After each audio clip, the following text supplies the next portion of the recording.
Dobar dan svima.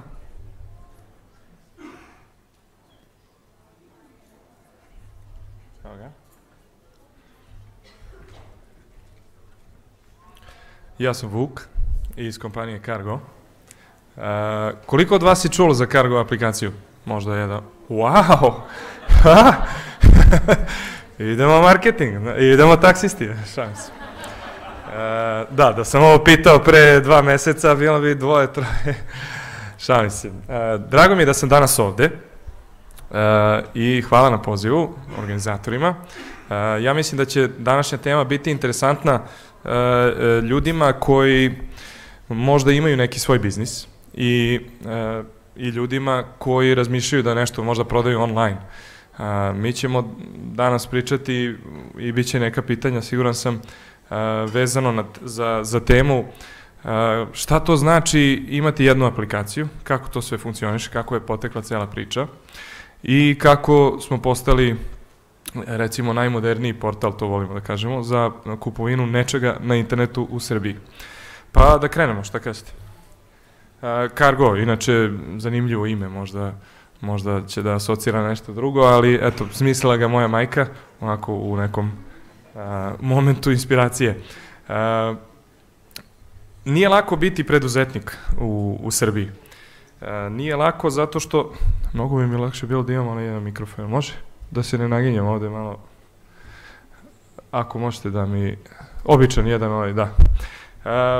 Nije lako zato što ne postoji neka infrastruktura koja se podrazume u drugim zemljama, u drugim tržištima, kada je u pitanju plaćanje online. I evo danas ćemo pričati malo više o tome.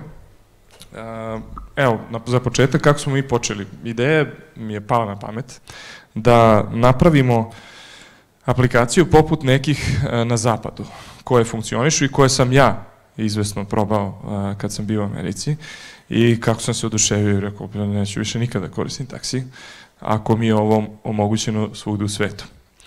I od te sulude ideje da mi to napravimo sami, to ćemo i da sprčkamo nešto, došli smo od toga da smo stvarno napravili, gde smo okupili tim programera koji će to da napravi, okupili neki novac i sa tom idejom krenuli u realizaciju. Znači imali smo taj biznis plan, imali smo i marketing plan koji ne može da radi ako nemate sredstava, neka gerila tu i tamo, ali u suštini ako nemate dina iz mudrolija, onda ko vas šiša.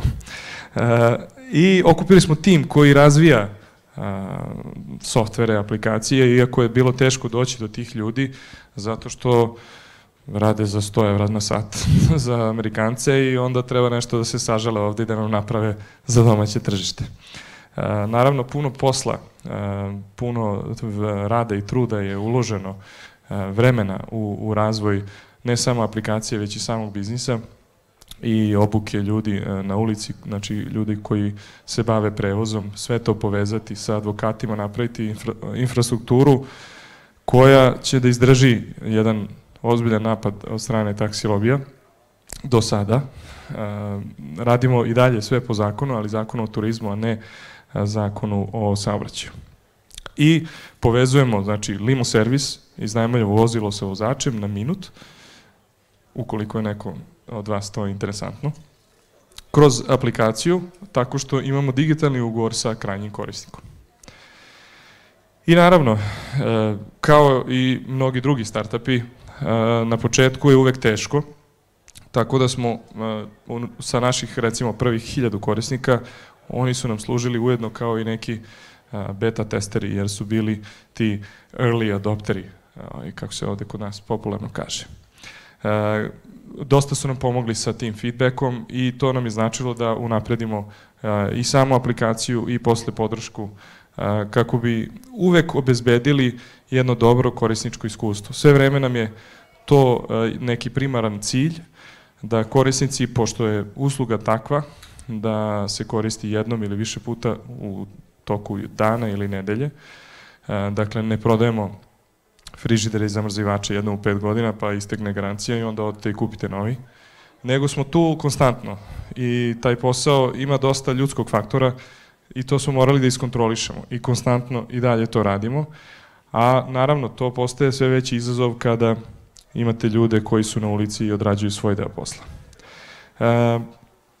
Znači, od nekih izazova i problema, mi volimo da kažemo da imamo dosta izazova u dnevnom poslu, a da probleme, ne obaziramo se toliko na probleme. Ovo sa leve strane, znači to je nešto što je normalno za sve startupe, pa uključujući i naš. Nije lako razvijati tehnologiju za domaće tržište, za ovaj region, kada se ima na umu da ti programeri i inženjeri koji razvijaju software rade za mnogo veće plate za inostrano tržište.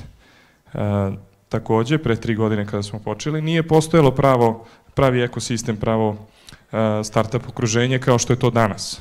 Mnogo bolje, znači mnogo više ljudi se zainteresovalo za celu tu priču oko startupa i šta ti klinci tamo rade i kako taj software menja svet.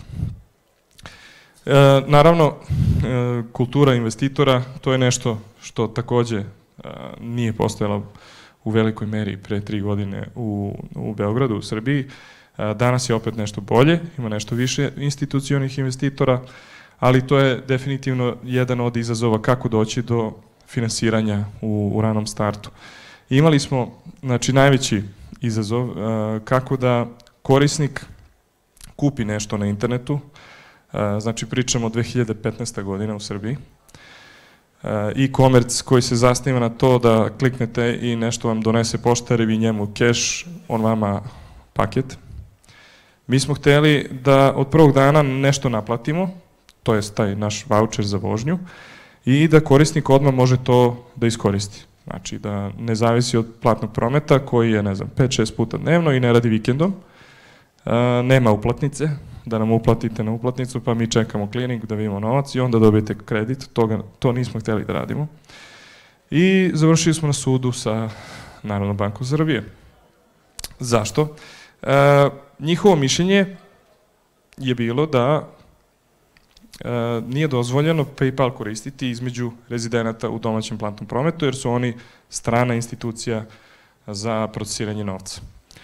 Mi u suštini tada, a ni sada, ne znamo odakle je naš kupac, korisnik. U velikoj meri on jeste rezident Srbije, ali mi nismo u stanju, niti nam je po zakonu dozvoljeno da utvrđujemo rezidentnost korisnika. Tako da smo nastavili da koristimo PayPal do dan danas. Od tada smo ubacili još 4 načina naplate online i ponosimo se time da smo stvarno lideri u online naplati kada je u pitanju korisničko iskustvo u Srbiji. iPay nam je dosta u tome pomogao u posljednjih 3-4 meseca. Razvili su potpuno novi sistem koji je po ugledu na strane sisteme procesiranja kartica, radi tu neku magiju koja se zove card on file. Šta to znači?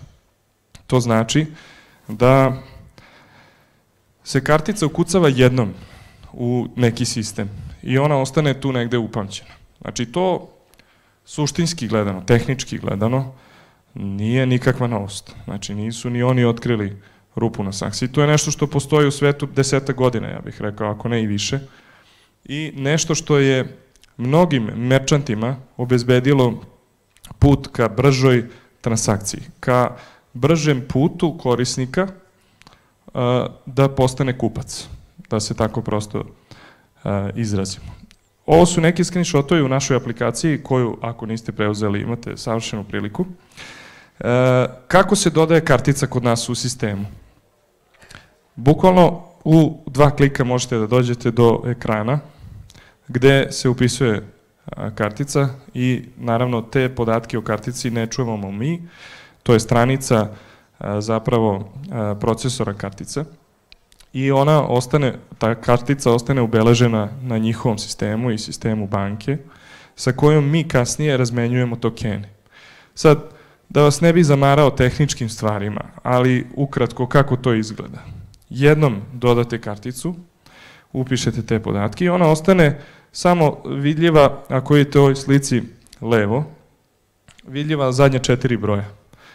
I podrazumeva se, znači, defaultna je kartica, da njome plaćate ako nju izaberete kasnije preporučivanje same vožnje. To znači da svaka sledeća transakcija će biti okinuta sa te kartice i nadamo se da ćete imati novca na njoj, da vam se ne blokira profil, pošto se i to dešava. Ali i to je okej, imate posle ponovo šansu kada hoćete ponovo da koristite Cargo aplikaciju da se prevezete negde, da sami okinete tu sledeću transakciju. Ovo iskustvo je dakle ono nešto što se dešava jednom dok vam kartica ne istekne ili hoćete da registrujete više kartica i potpuno je sigurno, znači mi sa bankom i procesorom razmenjujemo neke tokene, nemamo uvid u vaše stanje na kartici, niti ništa tome slično, niti su te informacije kod nas. Čemu to vodi? I to je nešto, to je jedno iskustvo o kome bih hteo da pričam, kako sam se ja osjećao prvi put kad sam probao ovakav servis, bio je to Uber, ako vas zanima. To je značilo da, bili smo u Vašingtonu i drugar moj je poručio vozilo, ja nisam čak ni video taj moment kako je poručio, ali kaže stiže vozač, zove se Peter. Ok. I onda kad smo ušli u auto, on je znao ime moga druga. To mi je bilo potpuno ludilo. To je bilo 2014. I rekao, ti znaš ovog dečka? Kaže, pa znam, da, tu je komšija. Sad, naravno, on je prodavao mi priču.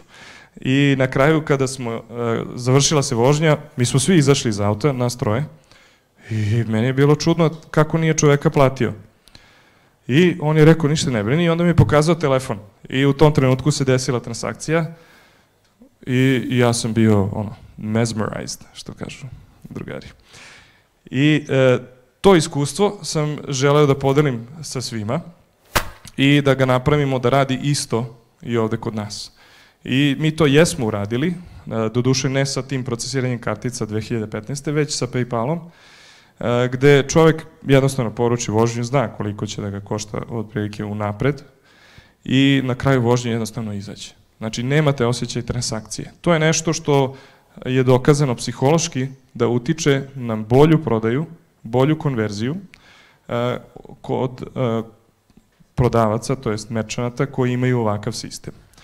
Zašto je to bitno takođe? Zato što nema te dodatne frikcije, nema osjećaja da vi vadite novčanik, pa vadite karticu, pa dajete tamo, pa kucate neki PIN, pa vam izlazi papirić neki koji se štampa, je cepka i onda daje vama i onda da li ste stavili karticu u džep ili direktno u novčanik. To su sve neki mikrokoraci koje morate da obavite za svaku transakciju i to je nešto na što su ljudi navikli.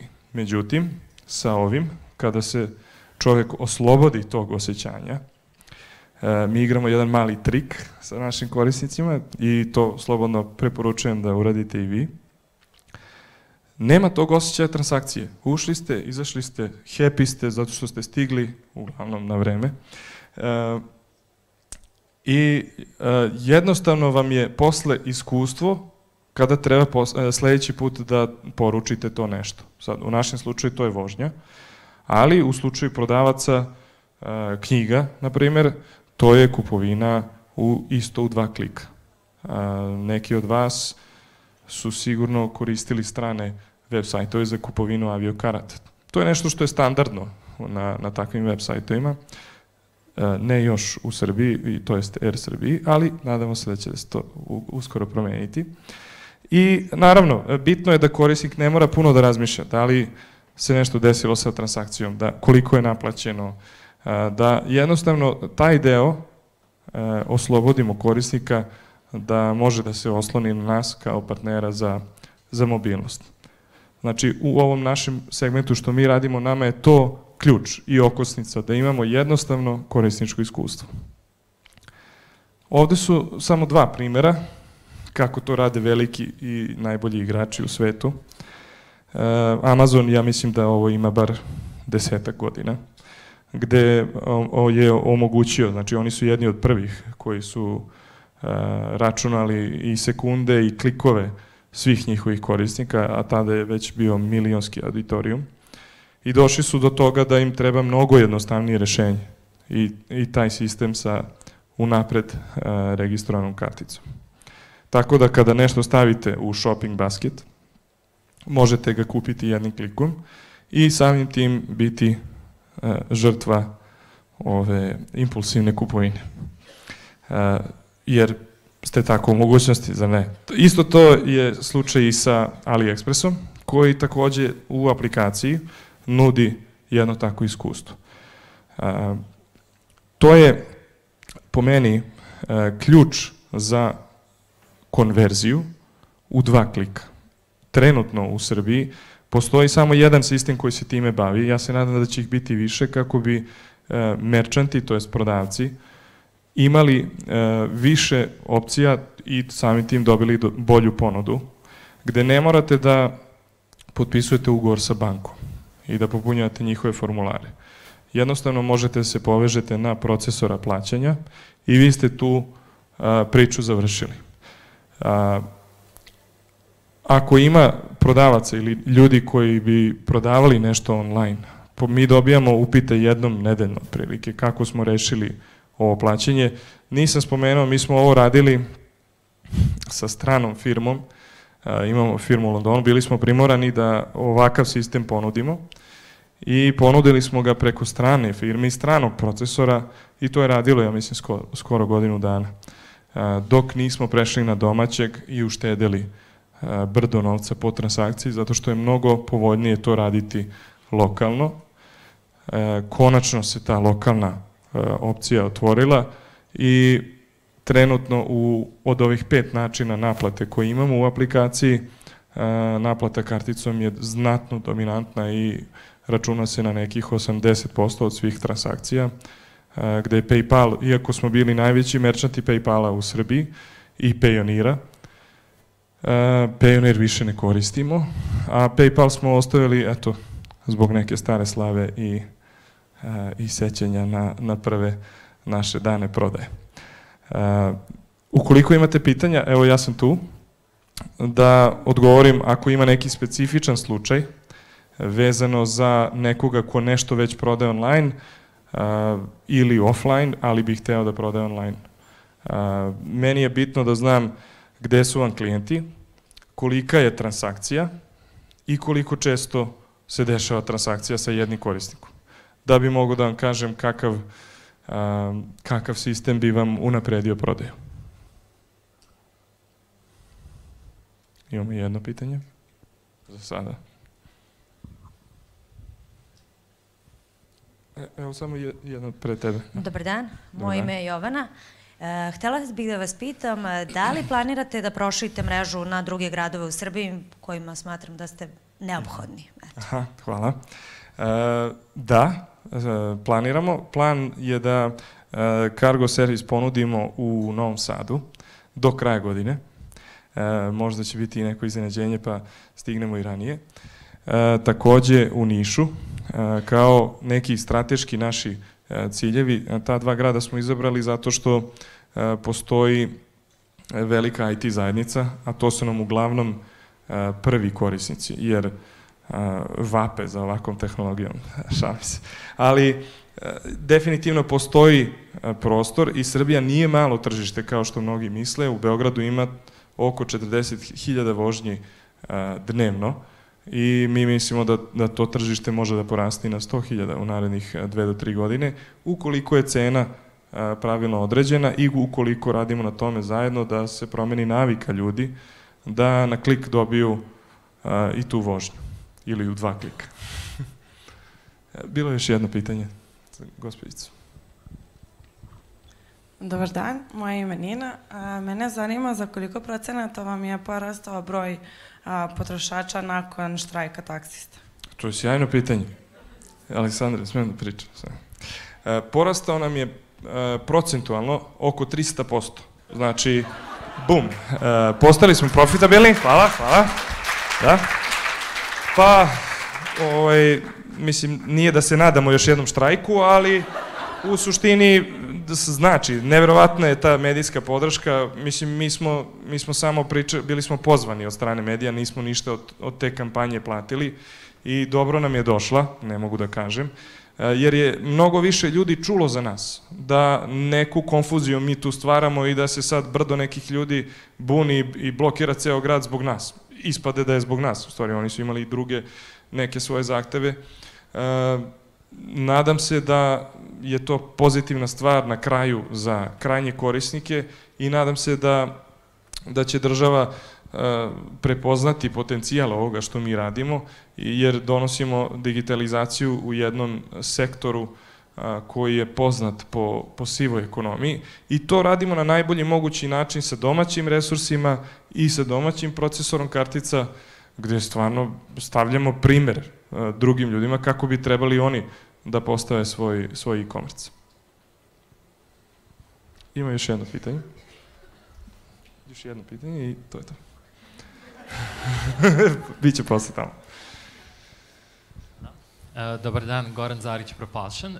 Imam pitanje šta planirate da uradite na poboljšanju korisničkog iskustva. Ja sam recimo vaš korisnik. Ono što meni dosta smeta je što jedini način kako vozači dobiju informaciju gde treba da vas preuzmu je onaj pinpointing, koji nekad nije dovoljno precizan. Na meni se recimo dešava ujutru, šetam psa, želim dok sam još u parku da naručim vozilo, obično mi treba recimo 9 minuta da on stigne. Editujem tu informaciju, međutim to do vozača nikad ne stigne. Goran, ti mora da si iOS korisnik. Jesam, da. Koliko sutra, tvoj problem će biti rešen. Sjajno. Evo, da. High-tech. Da, high-tech nije lak, pogotovo kad nemate dovoljno para. Ja sam rekao da smo mi postali profitabilni, jer to je ona Parize profitabilnost. Imamo iOS programera, svaka mu čast. Čovek je to provalio posle, ne znam, 6 meseci. Šta nam se dešava? Neki servis Google-a nismo koristili kako treba, na Apple mape nisu komunicirale dobro sa Google-om. Tehnički, mene to ne interesuje, znam da ne radi. I da je čovjek to rešio. Sutra će biti neki update, ja mislim da će biti precizo, što kažu kolege Italijani. I druga stvar, korisničko iskustvo, evo možda jedna mini specijal objava, imat ćemo i novi dizajn, nadam se, do kraja godine, tako da radimo vredno na tome kako da unapredimo korisničko iskustvo i ja mislim da ćemo imati ovaj put nešto što svet nije video ovde u Srbiji, tako da stay tuned. Hvala.